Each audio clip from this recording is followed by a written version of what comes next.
اور معاشرے کا کتنا کمینہ شخص ہے وہ جو کسی کی بیٹی کو اس لیے تنگ کرتا ہے کہ وہ جہیز نہیں لے کے آئی، یا وہ اس کی خواہش کے مطابق، اس کی توقع کے مطابق جہیز نہیں لائی۔ شریعت اسلامیہ نے تو نکاح کو آسان قرار دیا، اور یہ جو ہم اتنی لمبی چوڑی باراتیں لے کر کے چلے جاتے ہیں بیٹی والوں کے گھر میں، تو اسلام میں تو اس کا ایسا کوئی تصور نہیں ہے۔ 500 600 لوگ بیٹی والوں کے ہاں چلے جاتے ہیں اور جس طرح کسی محاذ پہ جا رہے ہیں۔ نکاح فی المساجد کا رواج اگر ڈالا جائے تو ہماری زندگیاں سوکھی ہو جاتی ہیں۔ یہ جو مروج سلسلہ ہے، اس سے غریب لوگ تو پریشان ہیں ہی، امیر لوگ بھی سکھ میں نہیں ہیں۔ آج 1 کروڑ روپیہ شادی پہ خرچ آ رہا ہے، اور جس کی 4 بیٹیاں ہیں وہ ساری زندگی اسی کام میں ہی لگا رہتا ہے۔ اور غریبوں کی زندگی تو اجیرن ہے۔ غریب کی بیٹیاں سگڑ ہیں، سمجھدار ہیں، سنجیدہ و متین ہیں، پڑھی لکھی ہیں، خوبصورت ہیں، لیکن ان کے رشتے قبول اس لیے نہیں کیے جا رہے کہ ان کے پاس دینے کے لیے کچھ نہیں۔ اور اب ایک سلسلہ چلا جہیز فنڈ کا اور اجتماعی شادیوں کا، تو شاید کسی کے لیے اس میں تسکین ہو، لیکن میں تو ایک مرتبہ ایسی تقریب میں گیا ہوں تو دکھی ہو کے آیا ہوں۔ ہر شخص کا اپنا مزاج ہوتا ہے، مختلف تنظیمات، مختلف لوگ غریب بچیوں کی اجتماعی شادیاں کر رہے ہیں۔ تو میں ایک تقریب میں مجھے کھینچ کے کچھ لوگ لے گئے۔ میں نے کہا مجھے تجربہ تو نہیں ہے، لیکن مجھے لگتا ہے کہ میرے لیے تکلیف کا سامان ہوگا، اور دوست جس مقصد کے لیے مجھے لے کے جا رہے ہیں تو ان کا مقصد بھی پورا نہیں ہوگا۔ ایسا ہی ہوا۔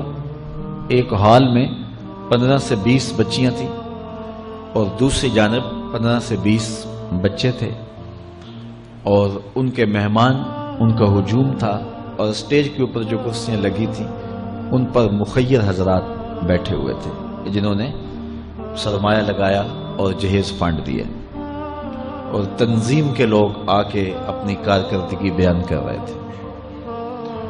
تو آخر میں انہوں نے مجھے کہا کہ ہم آپ سے کچھ سننا چاہتے ہیں۔ تو میں نے بیٹھے بیٹھے کہا کہ میں دعا کر دیتا ہوں، لیکن ان کا اصرار بڑا۔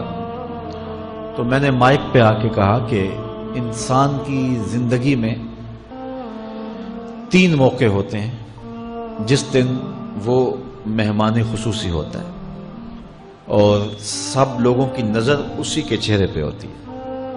ایک جب وہ پیدا ہوتا ہے تو کالا کلوٹا بھی ہو تو ساری بستی اس کا منہ دیکھنے آتی ہے، اور اسے بہنیں چاند کہہ کے پکارتی ہیں، چاہے اس کا رنگ گہرا سیاہ کیوں نہ ہو۔ دوسرا موقع انسان پر اس وقت آتا ہے جب وہ دولہا بنتا ہے، تو سارے لوگ اسی کو دیکھتے ہیں، اور وہ نگاہوں کا مرکز ہوتا ہے، اور چیف گیسٹ وہی ہوتا ہے۔ اور تیسرا وقت اس کے اوپر تب آتا ہے جب وہ چٹا لٹھے کا لباس پہنتا ہے، تو سارا شہر اس کا منہ دیکھنے آتا ہے۔ تو میں نے کہا ان غریب لوگوں سے آج تم نے یہ حق بھی چھین لیا۔ آج مخیر حضرات کو اوپر بٹھایا اور ان کو نیچے بٹھایا ہوا ہے، اس لیے کہ یہ غریب ہیں، اور کسی کے چہرے کے اوپر میں نے کہا خوشی کے آثار نہیں نظر آ رہے، اداسیاں ہیں، اور اتنے لوگوں کو ان کی غربت کا گواہ بنا رہے ہو۔ ایک دم سکوت طاری ہو گیا حال پر، چونکہ مجھ سے وہ کچھ ایسی باتیں سننا چاہ رہے تھے جس سے ان کو داد ملتی۔ میں نے کہا تمہارے جذبے اپنی جگہ پہ، لیکن کاش کے رات کے اندھیرے میں ان بیٹیوں کے ماں باپ کو تم نے کچھ پیش کیا ہوتا اور یہ اپنے گھر سے رخصت ہوتی تو عرش والا رب بڑا راضی ہوتا۔ لیکن برا کرے نمائش کا کہ ہم نے ان بیٹیوں کا تماشا لگا لیا۔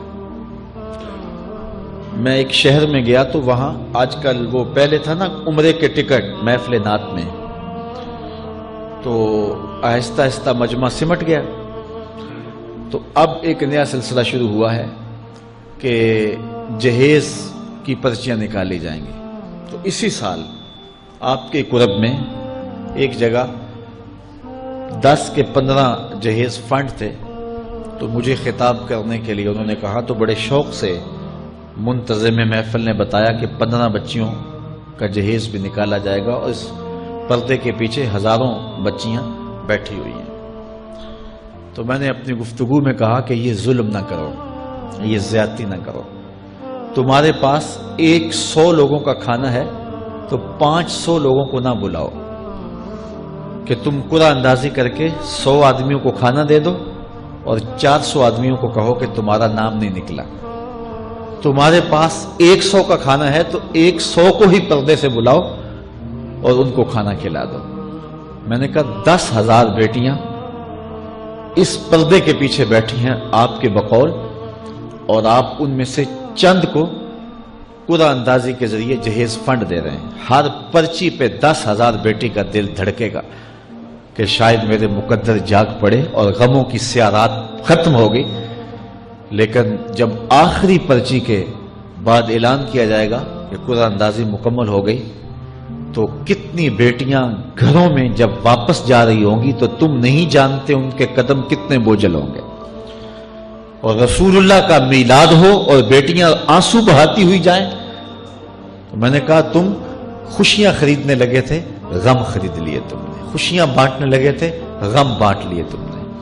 تو یہ زیادتی نہ کرو، یہ جو رواج پڑ رہا ہے یہ اپنی نمائش کے لیے، خدا را آگے تم نے عمرے کے ٹکٹ بانٹے، بہت کچھ کیا لوگوں کو اکٹھا کرنے کے لیے، اور کیا کیا رنگ اپنائے گئے۔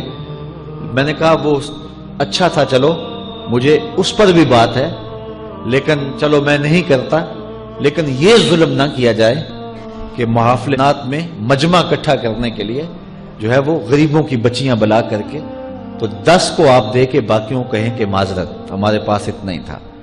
تو آپ کے پاس 100 کا کھانا ہے، 100 کا پانی ہے، تو 500 پیاسوں کو نہ بلائیں، 500 بھوکوں کو نہ بلائیں، 100 کو ہی بلا کر کے پردے سے جو ہے وہ ان کی مدد کریں۔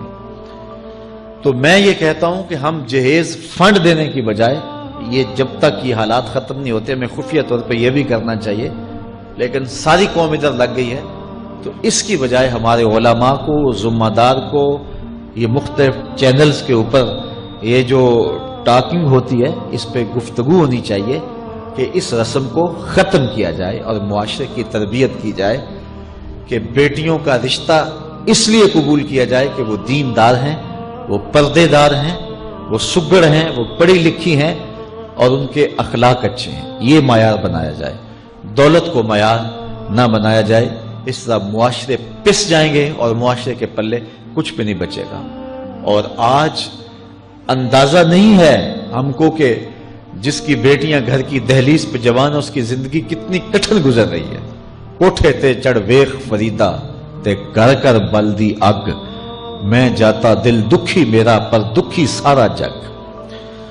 تو پورا معاشرہ اس وقت اس اذیت سے، اس کڑن سے گزر رہا ہے کہ بیٹیاں جوان ہیں اور رشتے نہیں مل رہے، اور پھر اگر رشتے مل رہے ہیں تو بیٹے والوں کے نخرے ہی بڑے عجیب ہیں، اور پھر جس طرح وہ بیٹیوں کو، غریبوں کی بیٹیوں کو لونڈیاں بنا کے اپنے گھروں میں رکھتے ہیں، تو یہ ایک الگ درد کی اور دکھ کی کہانی ہے۔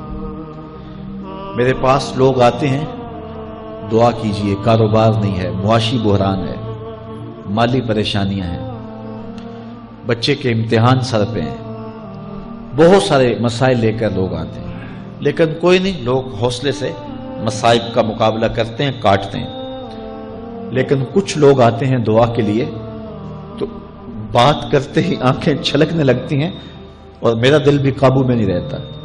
لوگ کہتے ہیں کہ حضرت دعا کرو، بیٹی سسرال میں دکھی ہے، اللہ سکھ دے دے۔ تو میں دعا بھی کرتا ہوں، لیکن میں تنہائی میں جا کے روتا ہوں کہ اس درد کا مداوع کیا ہے، اس دکھ کا علاج کیا ہے، اور معاشرہ تیزی سے اس تکلیف کی طرف بڑھ رہا ہے۔ اور طلاق کی شرح بھی جو ہے وہ بڑھتی چلی جا رہی ہے۔ میرے پاس ایک دن ایک صاحب آئے، ساتھ ان کی بیوی تھی، اور میں انہیں جانتا ہوں، عزت دار لوگ تھے۔ تو انہوں نے کہا کہ ہم آپ سے کوئی تنہائی میں بات کرنا چاہتے ہیں۔ ان کے اپنے عزیز تھے، بیٹیاں اس شخص کی زیادہ ہیں، اپنے عزیزوں میں شادی کر دی، تو اس وقت انہوں نے طے کر لیا کہ کوئی بات نہیں، ہم جہیز نہیں لیتے۔ لیکن وہ باپ بلک بلک کے مجھے کہہ رہا تھا کہ کتنے دنوں سے میری بیٹی گھر آ کے بیٹھی ہوئی ہے، اور وہ کہتے ہیں کہ اتنی دیر واپس نہ آنا جب تک تیرا جہیز پورا نہیں ہو جائے گا۔ میں کہتا ہوں کتنا صفاق معاشرہ ہو گیا ہے اور کتنے کٹھن حالات ہو گئے ہیں۔ تو جب معاشرہ اس کیفیت میں چلے جائے تو پھر انارکی پھیلتی ہے اور معاشرے پھر قائم نہیں رہتے۔ تو کتنی باپ کی دہلیز پر بوڑھی ہونے والی بیٹیاں، ان کی سسکیاں، ان کی آہیں اور ان کی چیخیں اس معاشرے کو بے چین کی ہوئی ہیں۔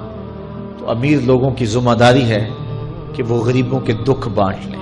اللہ تعالیٰ ارشاد فرماتا ہے کہ فَقُّ رَقَبَةٍ او اطعام فی یوم ذی مسغبہ، کسی پھنسے ہوئے کی گردن چھڑانا یہ بڑی نیکی ہے۔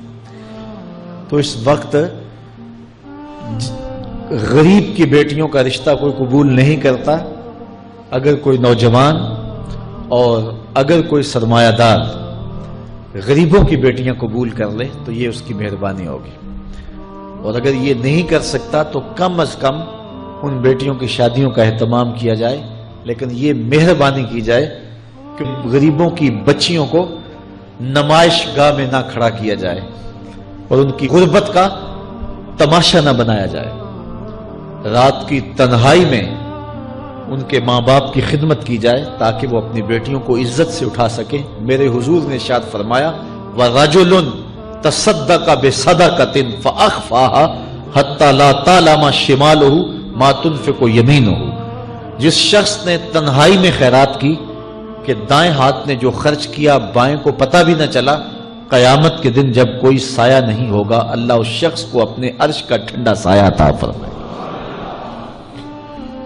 تو یہ جو اجتماعی شادیوں کا ماحول ہے، تو اگر اس کو ہم اس میں تبدیل کر لیں کہ غریبوں کی عزت نفس مجروح نہ ہونے پائے، تو اللہ تعالیٰ یہ توفیق نصیب فرمائے اور معاشرے کے اندر ایسے لوگ نکلیں جو معاشرے کے دکھ بانٹتے ہیں۔ اور علماء کو منبر و محراب سے زوردار آواز اٹھانی چاہیے کہ یہ جو رسم پیدا ہو گئی ہے جہیز کی، اور اس کے بغیر بیٹیاں گھر سے رخصت نہیں ہو سکتی ہیں، تو اس کو ختم کیا جائے اور اس کے خلاف عملی جہاد کیا جائے، اور اس کے لیے امیر لوگ نمونہ بنیں۔ غریب لوگ تو نمونہ بن نہیں سکتے، مشکل ہے ان کے لیے، لیکن امیر لوگ اگر نمونہ بنے تو وہ بن سکتے ہیں اور معاشرے کے اس ناسور کو ختم کیا جا سکتا ہے، اور غریبوں کی بیٹیاں عزت سے اپنے پیا گھر سدھار سکتی ہیں، اور ان کو جو ہے ان کے ماں باپ کو تسکین کی اور چین کی نیند آ سکتی ہے۔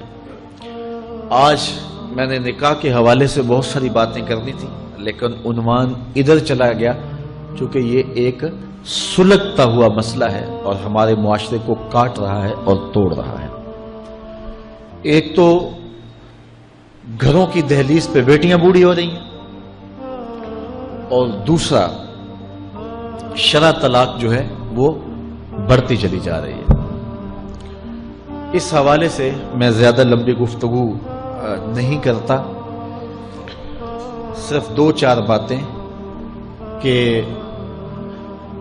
طلاق اگرچہ مرد کا شرعی حق ہے، اور اگر نباہ نہ ہوتا ہو تو طلاق دینا ناگزیر ہو جائے تو طلاق دینا ہی پڑتا ہے، لیکن اس کے باوجود اگر کوئی شخص اپنی بیوی کو برداشت کرتا رہے تو قیامت کے دن رب کی رحمتوں کا حقدار ہوگا۔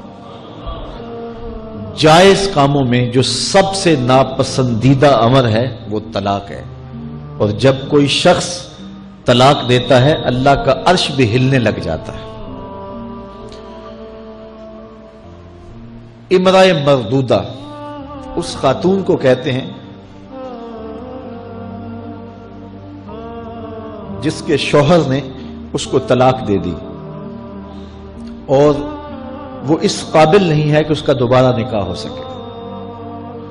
پہلے ہی بڑی مشکل نکاح ہوا تھا، بدصورت تھی، جہیز نہیں لا سکی تھی، تو پہلے بڑی مشکل نکاح ہوا تھا، اب طلاق ہو گئی تو اب تو اور زیادہ امکان مشکل ہو گیا. تو وہ اپنے باپ کی دہلیز پہ بیٹھ گئی. آگے نکاح کا ارادہ بھی نہیں ہے چونکہ امکان باقی نہیں ہے. تو اس عورت کو شریعت میں کہتے امرأہ مردودہ، لٹائی گئی خاتون.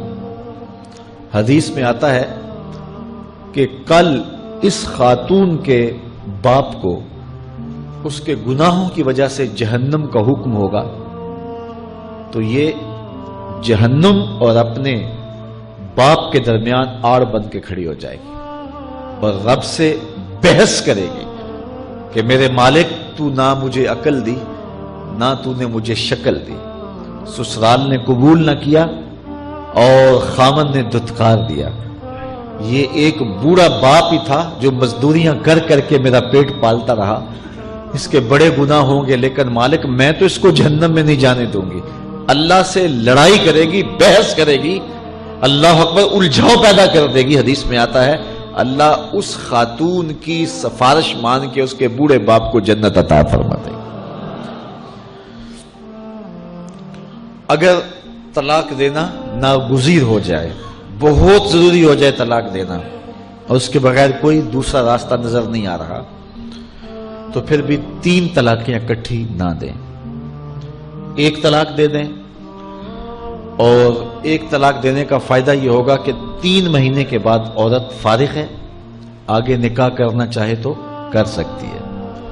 لیکن اگر 3 ماہ کے بعد، 4 ماہ کے بعد، سال کے بعد، 2 سال کے بعد اس نے آگے نکاح نہیں کیا تو دوبارہ ان کا پروگرام نکاح کا ہو جاتا ہے، تو پھر واپس آنا آسان ہوتا ہے. تو لوگ یک مشت 3 طلاقیں دے دیتے ہیں اور پھر مسئلہ پوچھتے ہیں. تو چونکہ ہمارے یہاں کثرت احناف کی ہے اور واضح احکام جو شریعت کے ہیں وہ 3 اکٹھی طلاقیں اگرچہ ناپسند ہیں لیکن 3 طلاقیں اکٹھی 3 ہی ہو جاتی ہیں. تو پھر اس کے بعد اپنا مسلک بدلنے کی کوشش کرتے ہیں، یا جو ہے وہ ایسے لوگوں سے فتویٰ دیتے ہیں جن کا یہ فتویٰ نہیں ہے اور ایک عجیب الجھن میں مبتلا ہو جاتے ہیں. اس لیے اگر ناگزیر ہو جائے طلاق دینا تو پھر بھی 1 طلاق دینی چاہیے. جو 3 طلاقوں سے حاصل ہوگا، عورت سے الگ ہونا، وہ 1 طلاق سے ہی حاصل ہوگا. اور 1 طلاق بھی طہر کی حالت میں دینا چاہیے، عالم حیض میں نہیں، چونکہ ان دنوں کے اندر مرد کا رجحان عورت کی طرف زیادہ ہوتا ہے، اس لیے شریعت نے طہر میں طلاق دینے کا حکم دیا ہے اگر کوئی طلاق دینا چاہے.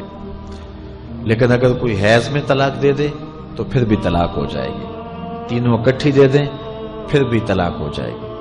لیکن 1 طلاق اور وہ بھی طہر میں اگر دی جائے، ہاں مہینے کے وقفے کے بعد دی جائے تو پھر بھی موقع موجود ہوتا ہے. تو عمومی طور پہ لوگ 3 طلاقیں اکٹھی دے کے بعد میں پریشان ہوتے ہیں، چونکہ طلاق دینے کے بعد پھر پوزیشن سوچ کی اور گمان کی اور ہوتی ہے. تو یہ ضروری باتیں تھیں. کار ما آخر شدو آخر ز ما کار نشد.